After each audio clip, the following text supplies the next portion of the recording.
Nie ma czasu na wstęp, przecież pan Kleks jest w wielkim niebezpieczeństwie. Oto jedno z największych odkryć XX wieku. Konserwatorzy odkryli zbiór malowideł, który zdaje się być niepodważalnym dowodem na to, iż w początkach XVII wieku na obszarze Chin nastąpiło bliskie spotkanie z przedstawicielami cywilizacji pozaziemskiej. Przepraszam, ale że co proszę? Naukowcy znaleźli obrazy, na których jest namalowane UFO, to nie są nawet fotomontaże i twierdzą, że to jest dowód na istnienie cywilizacji pozaziemskiej? Czy ich popierdoliło?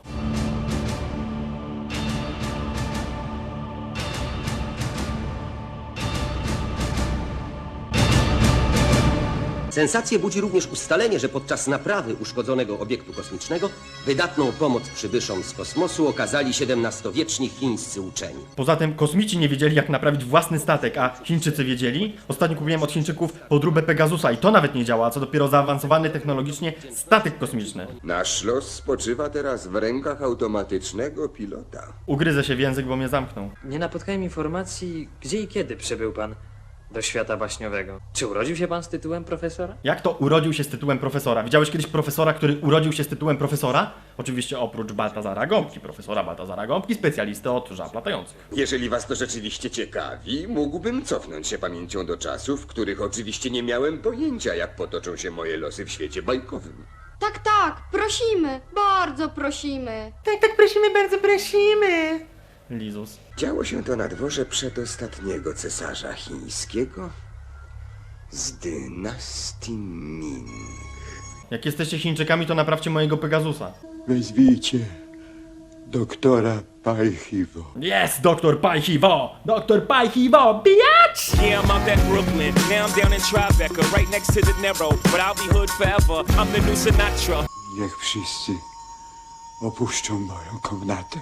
Nie wiedziałem, że doktor Pajchiwo świadczy też takie usługi. Haki żarcik, chociaż kto tam go wie. Zawsze byłeś mi wierny, lojalny i prawy, doktorze Pajchiwo. No ta, nie może go do kina zaprosić, to w bajerę uderza.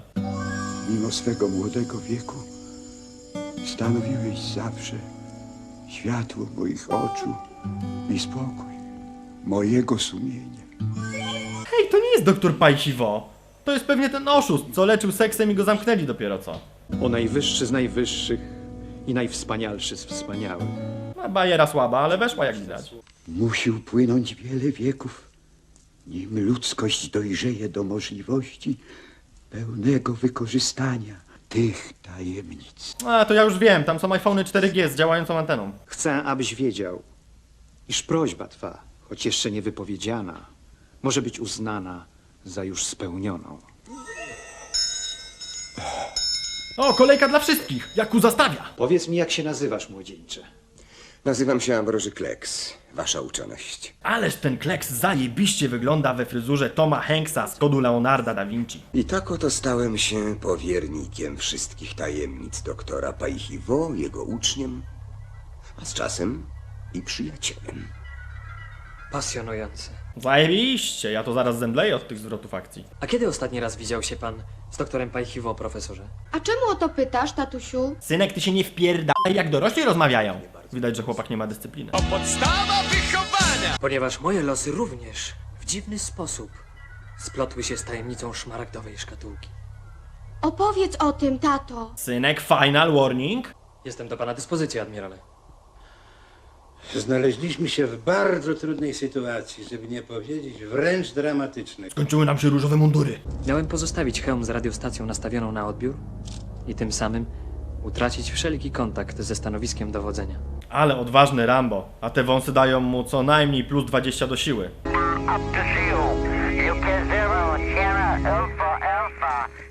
Outcast jest gdzieś blisko. O północy dotarłem do nocnej bazy lotów rozpoznawczych.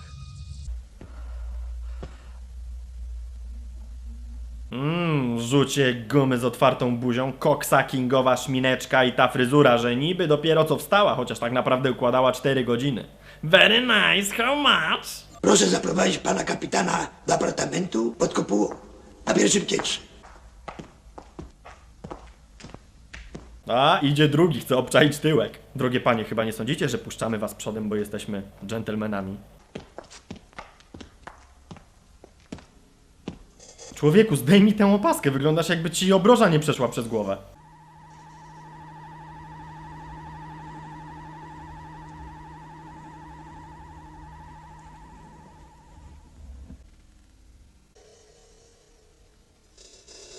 Ech, ta niezręczna cisza, dlatego warto mieć w telefonie ustawiony jakiś kawałek, który mówi wszystko. I like to move it, move it. Come on, Barbie, let's go party. Czy ma pan jeszcze jakieś życzenie, kapitanie?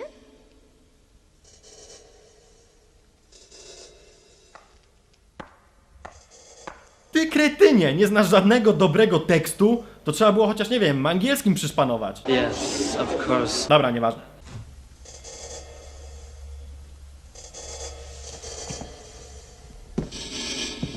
Co to za dźwięk za ścianą? Coś mi to przypomina, może trochę go przyspieszymy. No, człowieku, ty się ucz bajery od sąsiada. Kapitan postanawia sprawdzić, co kryje tajemnicza przesyłka. Wow, widzę, że koleś leci na ostro. Rżnięcie piłą nabiera nowego znaczenia. Tak, obiecuję, jutro idę do psychiatry.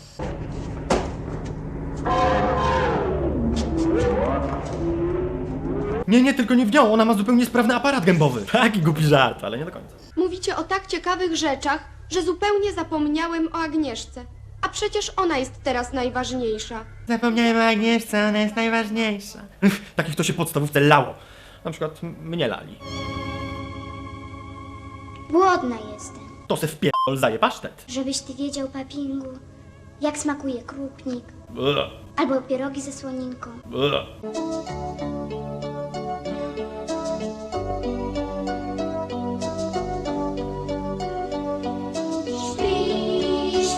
Moja mama śpiewała to siostrze do snu. Siema siora, pamiętasz jak mama śpiewała ci ten kawałek?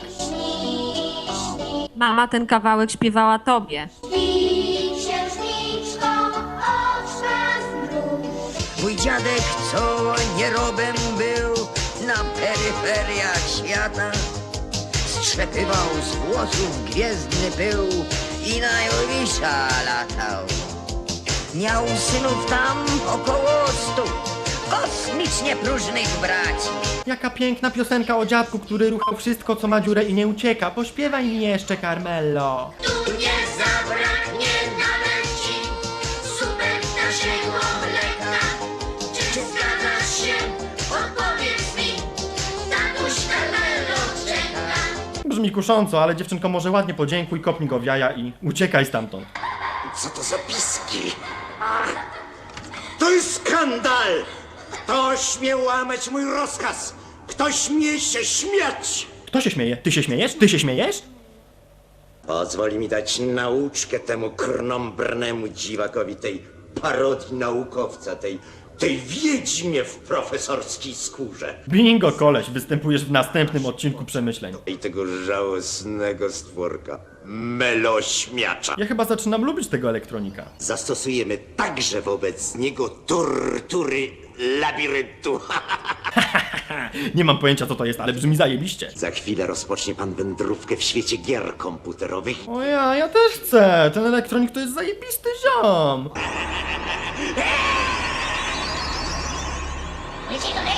Katarzyna Skrzynecka? To była gra. To było jeszcze gorsze niż to gówno z Mat Planety. Agnieszka ratuje przyjaciół z opresji poprzez pociągnięcie kilku dźwigni i wciśnięciu guzików w odpowiedniej kolejności. No wreszcie, teraz Kleks będzie mógł się zmierzyć z elektronikiem dwóch odwiecznych wrogów. To będzie epicki pojedynek. Już czas. Żegnam pana.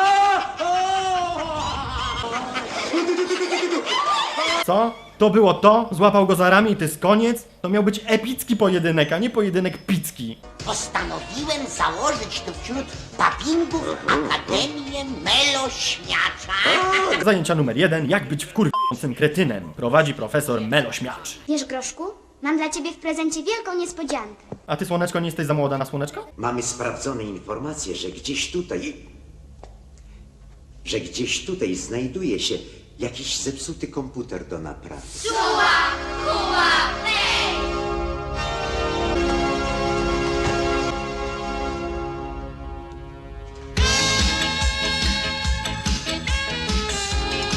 To już koniec naszej przygody z Kleksem w kosmosie. Myślę, że była to pożyteczna lekcja, bo dowiedzieliśmy się jednej ważnej rzeczy. Nigdy nie bierz jedzenia od obcych, szczególnie jeśli mają jaja pod brodą.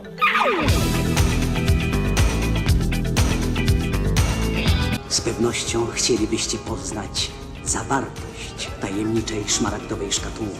To zadanie dla was. Co jest w tej cholernej skrzynce? I nie, to nie są telefony komórkowe. Im zabawniej, tym lepiej. Piszcie.